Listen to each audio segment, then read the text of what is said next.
代替宜兰的东澳车头行早起有一个外包工的工人呢，伫咧施工的时阵，去互这25000的高压电电到，规身躯是3度的烧烫伤，随送病院抢救，目前无生命危险。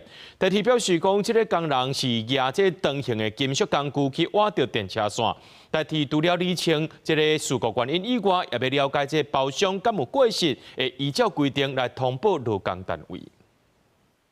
监视器有翕到一台3000型新自强号通过车站，当时月台顶徛一阵工人，列车通过了后，电车线煞呛烟，原来是一个工人去电到，其他人员赶紧通报救护车甲送医。颈部、四肢以及躯干大面积的烧烫伤，大概2到3度，表面积约40%。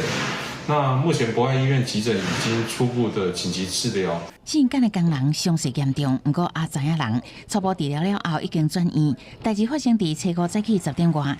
宜兰东澳火车站当日进行月台起较悬的工程，外包人员好亲像无注意到摕长形的工具刷去卡到电车线，去互25000瓦的高压电电到。县府这边已经收到职灾的通报，那宜兰县政府这边已经转知劳动部治安署，那治安署这边也会就整起事件来去做调查。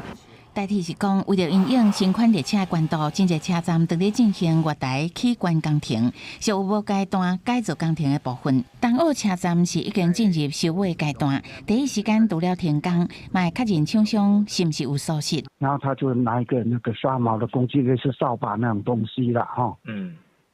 那是刷毛的工具，然后要把那个月台做刷毛的作业，可能他的工具。